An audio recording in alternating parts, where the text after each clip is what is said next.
जय श्री राम। मार्कंडेय पुराण नमः।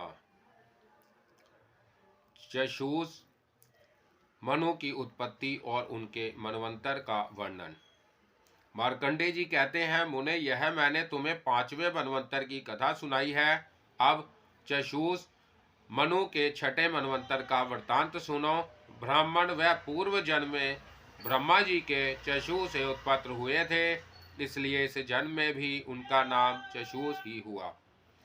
राजश्री महात्मा अनमित्र की पत्नी भद्रा ने एक पुत्र को जन्म दिया, जो बहुत ही विधान पवित्र पूर्ण जन्म की बातों को स्मरण रखने वाला और समर्थ था। उस पुत्र को गोद में लेकर माता बारंबार पुचकारती, प्यार से बुलाती और स्नेहवश छाती से चिपका लेती थी, किंतु वह तो पूर्व जन्म की बातों को स्मरण रखने वाला था। अतः माता की गोद में पड़ा पड़ा हंसने लगा। इस पर माता बोली, बेटा यह क्या, मैं तो डर गई हूँ। तुम्हारे मुख पर यह हास्य कैसा है? क्या तुम्हें असमय में ही बोध हो गया? क्या तुम कोई शुभ देख रहे हो? पुत्र बोला, माँ, क्या तुम नहीं देखती? सामने जो यह बिल्ली खड़ी है, मुझे खा जाना चाहती है। दूसरी ओर जात हरिणी मुझे हड़प लेने को तैयार है। यह अदृश्य भाव से खड़ी है। इधर तुम पुत्र प्रेम के कारण अत्यंत स्नेहवश मेरी ओर देखती, बारंबार मुझे बुलाती और छाती से लगाती हो। तुम्हारे शरीर में रोमांच हो आता है। वत्सल, स्नेह के कारण तुम्हारे नेत्र आंसुओं से भीग रहे हैं। यही सब देखकर मुझे हंसी आ गई। जैसे ये दोनों स्वार्थवश सिग्न हृदय से मेरी ओर देखती है, उसी प्रकार तुम भी स्वार्थ को लेकर ही मुझसे स्नेह करती जान पड़ती हो। अंतर इतना ही है कि बिल्ली और जात हरिणी तो मुझे अभी खा जाना चाहती है, और तुम धीरे धीरे मुझसे प्राप्त होने वाले उपभोग योग्य फल की कामना रखती हो। माता ने कहा, बेटा, मैं उपकार के लिए नहीं, प्रेम के कारण ही तुम्हें छाती से लगाती हूँ। यदि इससे तुम्हें प्रसन्नता नहीं होती, तो इसका अर्थ यह है कि तुमने मुझे त्याग दिया। जो तुमसे प्राप्त होने वाले स्वार्थ का मैंने परित्याग कर दिया। यों कहकर वह बालक को वहीं छोड़ सुतीक का गृह से बाहर निकल गई। उसी समय जात हरिणी ने उस शुद्धात्मा बालक को हड़प लिया और उसे ले जाकर राजा विक्रांत की पत्नी के शयन गृह में सुला दिया। फिर रानी के नवजात पुत्र को ले जाकर दूसरे के घर में रख दिया और उसके बालक को ले जाकर अपना ग्रास बना लिया। इस प्रकार नवजात शिशुओं को चुराने वाली वह क्रूर राक्षसी तीसरे घर में बालक को खा लिया करती थी। बालकों के चुराने और बदलने का काम वह प्रतिदिन करती थी। राजा विक्रांत ने अपने घर में आए हुए बालक का क्षत्रियोचित संस्कार कराया और बड़ी प्रसन्नता के साथ नामकरण संस्कार की विधि पूरी करके उसका नाम आनंद रखा। वह बालक कुछ बड़ा हुआ, तब उसका उपनयन संस्कार करते समय आचार्य ने कहा, वत्स, पहले अपनी माँ के पास जाकर उन्हें प्रणाम करो। गुरु की बात सुनकर बालक हंस पड़ा और बोला, गुरुदेव, मैं किस माता को प्रणाम करूं? जन्म देने वाली अथवा पालन करने वाली को? मैं राजा अनमित्र के घर में उनकी धर्मपत्नी गिरिभद्रा देवी के गर्भ से उत्पन्न हुआ, किंतु जात हरिणी मुझे उठा ले आई और यहाँ हेमिली के पास छोड़कर इसके पुत्र को स्वयं उठा ले गई। फिर उसे भी विप्रवर बोध के गृह में ले जाकर उसने रख दिया और उनके पुत्र को हड़प कर भजन कर लिया। रानी हेमिनी का पुत्र वहाँ ब्रह्मोचित संस्कारों के साथ पालित हो रहा है और मेरा यहाँ आप संस्कार करा रहे हैं। मुझे आपकी आज्ञा का पालन करना है, अतः बताइए किस माता के पास प्रणाम करने के लिए जाऊं? गुरु बोले, बेटा, यह बड़ा गहन संकट उपस्थित हुआ। मेरी समझ में तो कुछ भी नहीं आता। मोह से मेरी बुद्धि भ्रांत हो रही है। आनंद ने कहा, ब्रह्म ऋषि, संसार की ऐसी ही व्यवस्था है, इसमें मोह के लिए कहाँ अवसर है। सोचिए तो, कौन किसका पुत्र है और कौन किसका बंधु। जीव जन्म लेने के बाद से ही मनुष्यों का संबंधी होता है, किंतु मरते ही उसके सभी संबंधी छूट जाते हैं। जहाँ भी जिसका जन्म हुआ है और जन्म के साथ ही बंधु बांधवों से संबंध जुड़ा गया है, उस देह का अंत होते ही सारा संबंध टूट जाता है। इसलिए मैं कहता हूँ, संसार में रहने वाले जीव का कोई भी बंधु बांधव नहीं है। भला कौन किसी के साथ सदा ही बंधुत्व निभाता है। मैंने तो इसी जन्म में 2 माताएं और 2 पिता प्राप्त किए, फिर यदि दूसरी देह धारण करने पर यह संबंध बढ़े तो इसमें आश्चर्य ही क्या है। अतः अब मैं तपस्या करूंगा। आप विशाल नामक ग्रास से इस राजा के पुत्र को, जो चेत्र नाम से विख्यात है, जहाँ बुला लीजिए। आनंद की बात सुनकर राजा अपनी स्त्री और बंधुओं के साथ बड़े विस्मय में पड़े और उसकी ओर से ममता हटाकर उन्होंने उसे वन जाने की अनुमति दे दी। फिर अपने पुत्र चेत को बुलाकर उसे राज्य करने के योग्य बनाया, और जिसने पुत्र बुद्धि से उसका पालन किया था, उस ब्राह्मण का भी भली भांति सम्मान किया। आनंद तपस्या में लगे थे। उन्हें तपस्या करते देख ब्रह्मा जी ने पूछा, वत्स, बताओ तो सही, किस लिए इतना कठोर तप करते हो। आनंद ने कहा, भगवान, मैं आत्मशुद्धि के लिए तपस्या कर रहा हूँ। बंधन के हेतुभूत जो मेरे कर्म है, उनका नाश हो जाए, यही इस तपस्या का उद्देश्य है। ब्रह्मा जी बोले, जिसके कर्म भोग का अधिकार क्षीण हो जाता है, वही मुक्ति के योग्य होता है। जिसके पास कर्मों का संचय है, वह नहीं। तुम तो सत्वाधिकारी हो, मुक्ति कैसे पा सकोगे। तुम्हें छठा मनु होना है। चलो, अपने अधिकार का पालन करो। तुम्हारे लिए तपस्या की आवश्यकता नहीं है। मनु की मर्यादा का पालन करके तुम मुक्त हो जाओगे। ब्रह्मा जी के यों कहने पर परम बुद्धिमान आनंद ने तथास्तु कहकर उनकी आज्ञा स्वीकार की और तपस्या से विरत होकर मनु का कार्य पूर्ण करने के लिए वहां से चल दिए। ब्रह्मा जी ने उन्हें तपस्या से हटाते समय चशूष नाम से संबोधित किया था, इसलिए वह उसी नाम से प्रसिद्ध हुए। उन्होंने राजा उग्न की कन्या विदग्ना से विवाह किया और उसके गर्भ से विख्यात पराक्रमी अनेक पुत्र उत्पन्न किए। चशु मनवंतर में आर्य, प्रसूत, भव्य, यूथग और लेख, ये 5 देवगण थे। इन सभी गणों में 8 देवताओं के सन्निवेश था। सब देवता यज्ञ भोजी एवं अमृताशी थे। इन सब के स्वामी मनोजव नामक इंद्र थे, जिन्होंने 100 यज्ञों का अनुष्ठान करके देवताओं का अधिपत्य प्राप्त किया था। उस समय सुमेधा, विरजा, हविष्यमान, उतत, मधु, अतिनामा और सहिंसु, ये 7 सप्तऋषि थे। पुरु तथा शतध्रुम आदि महाबली नरेश, चशु मनु के पुत्र थे, जिन्होंने इस पृथ्वी का राज्य किया। इस प्रकार वेवस्वत नाम के 7वें मनु राज्य करते हैं। उनके मनवंतर में जो देवता आदि हुए हैं, उनका वर्णन सुनो। जय श्री राम। मार्कंडे पुराण की जय। वेवस्वत मनवंतर की कथा तथा स्वर्णिक मनवंतर का संक्षिप्त परिचय। मार्कंडे जी कहते हैं, विश्वकर्मा की पुत्री संज्ञा भगवान सूर्य की पत्नी है।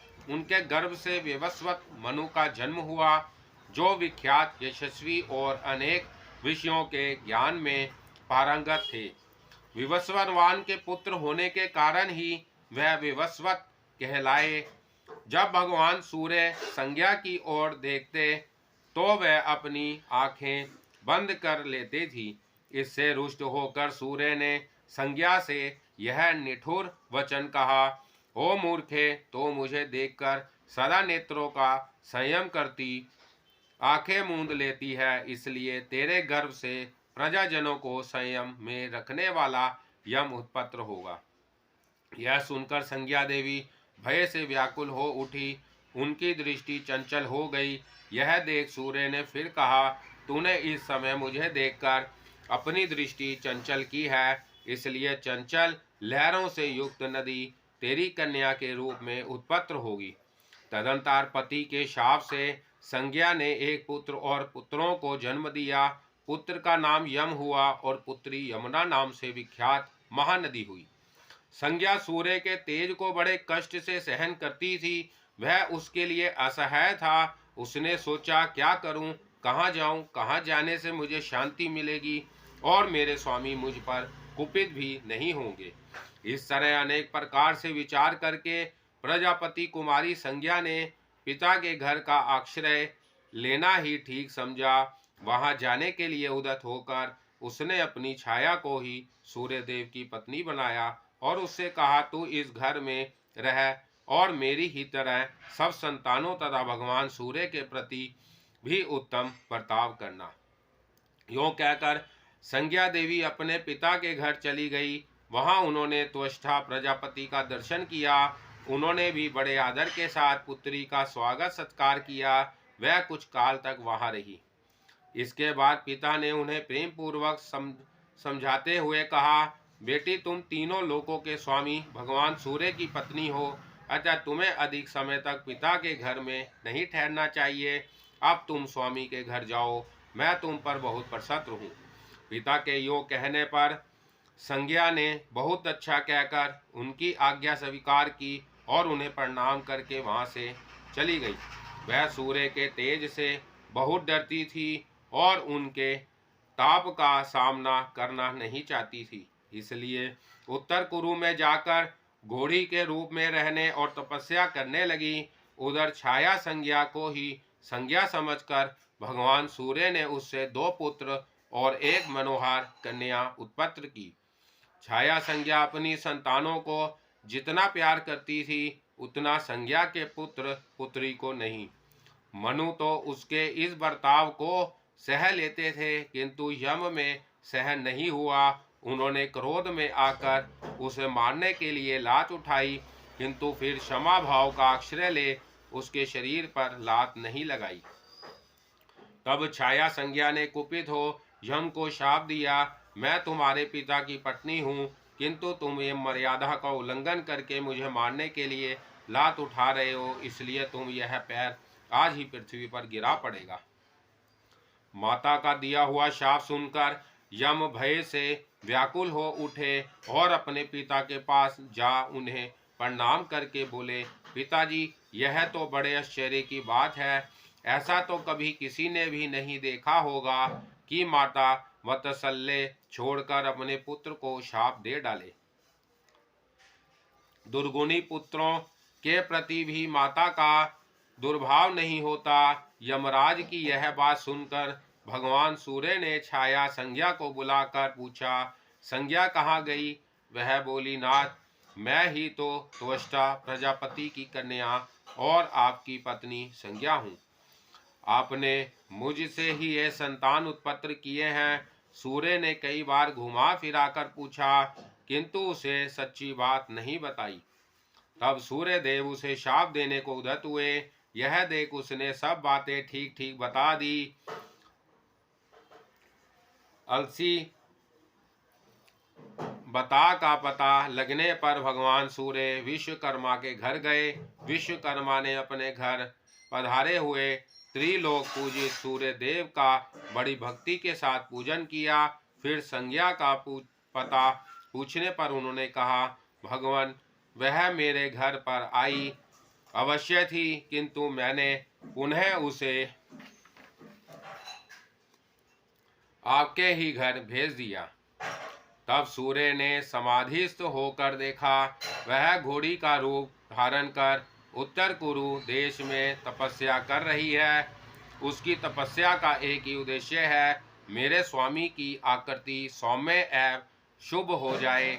सूर्य को उसकी तपस्या का उद्देश्य ज्ञात हो गया, अतः उन्होंने विश्वकर्मा से कहा, आप मेरे तेज को छांट दीजिए।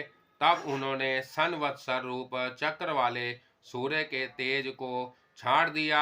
उस समय देवताओं ने उनकी बड़ी प्रशंसा की। तदंतर देवताओं और ऋषियों ने संपूर्ण त्रिभुवन के पूजनीय भगवान सूर्य का सतवन आरंभ किया।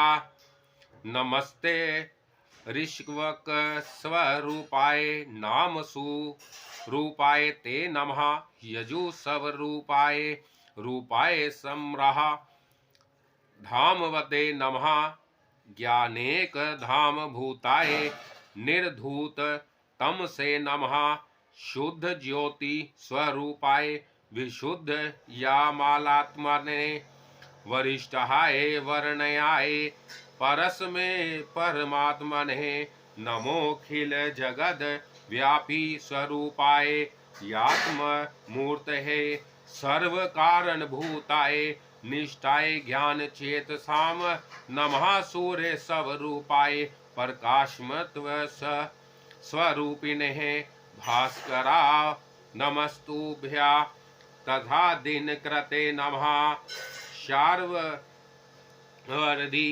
हेतवे चेव संध्या ज्योत श्राकृते नमः। देवता बोले, भगवान ऋग्वेद स्वरूप आपको नमस्कार है, सामवेद रूप आपको नमस्कार है, यजुर्वेद स्वरूप आपको नमस्कार है। आप ही समस्त सामों के अधिष्ठान हैं, आपको प्रणाम है। आप ज्ञान के एकमात्र आधार एवं अंधकार का नाश करने वाले हैं, आपको नमस्कार है। आपका स्वरूप शुद्ध ज्योतिर्मय, आप स्वभाव से ही परम शुद्ध एवं निर्मल निर्लात्मा है, आपको प्रणाम है। आप सबसे महान, सर्वश्रेष्ठ, सबसे परे और साक्षात परमात्मा है। आपका स्वरूप संपूर्ण जगत में व्यापक है। आप सबके आत्म रूप हैं, आपको नमस्कार है। आप सबकी उत्पत्ति के कारण ज्ञान का चिंतन करने वाले पुरुषों के प्राप्तव्य स्थान सूर्य स्वरूप तथा प्रकाशमात्मा रूप है, आपको नमस्कार है। प्रभा का विस्तार करने वाले आपको नमस्कार है। दिन की सृष्टि करने वाले आपको प्रणाम है। रात्रि के हेतु भी आप ही हैं तथा संध्या और चांदनी की सृष्टि भी आप ही करते हैं, आपको नमस्कार है। भगवान आप ही यह संपूर्ण जगत हैं, आप में ही चराचर प्राणियों सहित समस्त ब्रह्मांड ओतप्रोत है। अतः उधर्व लोक में जब आप भ्रमण करते हैं तो आपके साथ यह ब्रह्मांड भी घूमता है। आपकी किरणों का स्पर्श पाकर ही संपूर्ण वस्तुएं पवित्र होती है। आपकी किरणों ही आपके स्पर्श से जल आदि को पवित्र करती हैं। जब तक इस जगत में आपकी दिव्य रश्मियों का सहयोग नहीं होता, तब तक होम दान आदि धर्म सफल नहीं हो पाता। ऋग्वेद की ये संपूर्ण रचनाएं, दूसरी ओर यजुर्वेद के ये सब मंत्र तथा सामवेद की संपूर्ण श्रुतियां आपके ही अंगों से प्रकट होती हैं। जगन्नाथ, आप ऋग्वेदमय हैं, आप ही यजुर्वेदमय हैं तथा आप ही सामवेदमय हैं। नाथ, इस प्रकार आप त्रयमय हैं, तीनों वेद आपके ही स्वरूप हैं। आप ही ब्रह्मा के पर और अपर रूप हैं। मूर्त अमूर्त, स्थूल और सूक्ष्म सभी रूपों में आपकी ही स्थिति है। निमेष, कष्टा आदि जो काल के छोटे छोटे विभाग हैं, वह सब आपके ही स्वरूप हैं। आप ही श्रैत्मक काल रूप हैं। भगवान, आप प्रसन्न होइए और अपनी इच्छा से ही अपने प्रचंड तेज को शांत कीजिए। मार्कंडेय जी कहते हैं, देवताओं और देव ऋषियों के इस प्रकार स्तुति करने पर तेजो राशि अविनाशी भगवान सूर्य ने विश्वकर्मा के द्वारा अपने तेज को कम कर दिया। उनका जो ऋग्वेदमय तेज था, उससे पृथ्वी का निर्माण हुआ। यजुर्वेदमय तेज से भूलोक की रचना हुई और सामवेदमय तेज ही स्वर्गलोक के रूप में प्रतिष्ठित हुआ। विश्वकर्मा ने सूर्य के तेज के 16 भागों में से 15 भाग छाड़ दिए और उनके द्वारा शंकर जी का त्रिशूल, भगवान विष्णु का चक्र, वासुगणों के भयंकर शंख, अग्नि की शक्ति, कुबेर की शिविका तथा अन्याय देवता यक्ष एवं विद्याधरों के लिए भयंकर अस्त्र शस्त्र बनाए। भगवान सूर्य तब से अपने तेज के 16वें भाग को धारण करते हैं। तेज कम होने के बाद वह अक्ष का रूप धारण करके उत्तर कुरु नामक देश में गए और वहां उन्होंने घोड़ी के रूप में संज्ञा को देखा। उन्हें आते देख संज्ञा को पराय पुरुष की आशंका हुई, इसलिए वह अपने पृष्ठभाग की रक्षा करती हुई सामने की ओर से उनके सम्मुख गई। फिर वहां उनके मिलने पर पहले दोनों की नसिका का संयोग हुआ। इससे अक्ष रूप धारिणी संज्ञा के मुख से 2 पुत्र उत्पन्न हुए, जो ना सत्य और 10 नाम से प्रसिद्ध हुए। फिर वीरपात के अनंतर रेवंत नाम एक पुत्र उत्पन्न हुआ, जो ढाल, तलवार और कवच धारण किए, बाण और तरकस से सुसज्जित हो घोड़े पर चढ़ा हुआ ही प्रकट हुआ था। तत्पश्चात भगवान सूर्य ने संज्ञा को अपने अनुपम स्वरूप का दर्शन कराया। उनके इस रूप को देखकर संज्ञा को बड़ी प्रसन्नता हुई। फिर उसने भी अपना रूप धारण कर लिया। तब सूर्य देव अपनी प्रीतिमती पत्नी संज्ञा को साथ ले अपने निवास स्थान पर आए। भगवान सूर्य के जो प्रथम पुत्र थे उनकी वेवस्वत नाम से प्रसिद्धि हुई।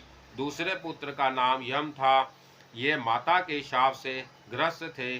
पिता ने इनके शाप का अंत इस प्रकार किया था, कीड़े यम के पैर का मांस लेकर पृथ्वी पर गिर पड़ेंगे, फिर इनका पैर ठीक हो जाएगा। यम धर्म पर दृष्टि रखते थे और मित्र तथा शत्रु के प्रति उनका समान भाव था। अतः सूर्य ने प्रजाओं के धर्माधर्म का फल देने के लिए उन्हें यमराज के पद पर प्रतिष्ठित किया। यमुना कालिंद पर्वत के बीच से बहने वाली नदी हो गई। दोनों अश्विनी कुमार देवताओं के वेद नियुक्त किए गए। रेवंत को भी गुहाकों का स्वामी बनवाया गया। तब छाया संज्ञा के पुत्रों की जहाँ नियुक्ति हुई उसका हाल सुनो। छाया संज्ञा के ज्येष्ठ पुत्र का वर्णन वेवस्वत मनु के ही समान था, अतः वह सवर्णिक नाम से प्रसिद्ध हुए। वह ही 8वें मनु होंगे। इस समय राजा बलि इंद्र के पद पर प्रतिष्ठित रहेंगे। छाया के दूसरे पुत्र शनिश्चर को पिता ने ग्रहों के मध्य में नियुक्त किया। तीसरी संतान तप्ती नाम की कन्या थी। उसने राजा वरण को अपना स्वामी बनाया और उनके कुरु नामक पुत्र को जन्म दिया। यह कुरु एक प्रसिद्ध राजा हुए। वेवस्वत मनवंतर में 8 देवगण माने गए हैं। उनके नाम इस प्रकार है: आदित्य, वसु, रुद्र, संध्या, विषयदेव, मरुत, भृगु तथा अंगिरा। इनमें आदित्य गण, मरुद गण तथा रुद्र गण कश्यप जी के पुत्र हैं। संध्या गण, वसुगण और विषय देवगण ये धर्म के पुत्र हैं। भृगुगण भृगु के और अंगिरा रसगण महर्षि अंगिरा के पुत्र हैं। ब्राह्मण यह सब मारीच सर्ग हैं। मारीच नंदन कश्यप की संतान होने के कारण इन्हें मारीच कहते हैं। इस मनवंतर में जो इंद्र है उनका नाम ऊर्जस्वी है। ये महात्मा यज्ञ भाग के भोक्ता हैं। भूत, भविष्य और वर्तमान में जो इंद्र होते हैं उन सब का लक्षण एक सा ही समझना चाहिए। अब वर्तमान त्रिलोकी का वर्णन सुनो। भूलोक तो यह पृथ्वी है। अंतरिक्ष को धूलोक या भूलोक माना गया है और दिव्य लोक को स्वरलोक कहते हैं। अत्रि, वशिष्ठ, कश्यप, गौतम, भारद्वाज, विश्वामित्र तथा जमग्नि ये ही इस मनवंतर के सप्तऋषि हैं। ईश्वाकु, नरग, दृष्टा, शर्याति, नरीशयंत, नाभाग, अरिष्ट, कुरुष और प्रशन यह 9 वेवस्वत मनु के पुत्र कहे गए हैं। इस प्रकार मैंने तुमसे यह वेवस्वत मनवंतर का वर्णन किया है। इसका श्रवण और पाठ करने से मनुष्य सब पापों से छूट जाता और महान पुण्य का भागी होता है। क्रोष्टकी बोले, महामुने, आपने स्वयंभू आदि 7 मनुओं का वर्णन किया तथा उनके मनवंतरों में जो देवता, राजा और मुनि हुए थे उनको भी बतलाया। इस कल्प में जो दूसरे 7 मनु होंगे उनका परिचय दीजिए तथा उनके मनवंतरों में जो देवता आदि होने वाले उनका भी वर्णन कीजिए। मार्कंडेय जी ने कहा, ब्राह्मण, छाया संज्ञा के पुत्र सवर्णी का नाम मैं तुम्हें बतला चुका हूँ। वह सब बातों में अपने बड़े भाई विवस्वत मनु के ही समान है। वह ही 8वें मनु होंगे। परशु, राम, व्यास, गालव, दीप्तिमान, कृप, ऋषभृंग तथा अश्वत्थामा, ये 7 सवर्णी मनवंतरों में सप्तऋषि होंगे। सूतपा, अमिताभ और मुख्य ये 3 देवगण होंगे। इनमें से प्रत्येक गण पृथक पृथक 20-20 देवताओं का समुदाय होगा। तप, शक्र, धूति, ज्योति, प्रभाकर, प्रभास, दैत, धर्म, तेज, रशीन तथा वक्रतु आदि देवता सतपा गण के 20 देवताओं के अंतर्गत हैं। प्रभु, विभु और विभास आदि देवता अमिताभ नामक द्वितीय गण के 20 देवताओं के अंतर्गत हैं। तीसरे गण के 20 देवता हैं। उनमें दम, दांत, रित, सोम और विंत आदि प्रधान है। यह मुख्य गण के देवता कहे गए हैं। यह सभी मनवंतर के स्वामी होंगे। यह मरीचि नंदन प्रजापति कश्यप के ही पुत्र हैं। विरोचन के पुत्र बलि इनके इंद्र होंगे। वह बलि आज भी अपनी प्रतिज्ञा के बंधन से बंद कर पाताल लोक में विराजमान है। विरजा, अर, वरीर, विमोह, सत्य, वाक, कृति तथा विष्णु आदि स्वर्णित मनु के पुत्र होंगे।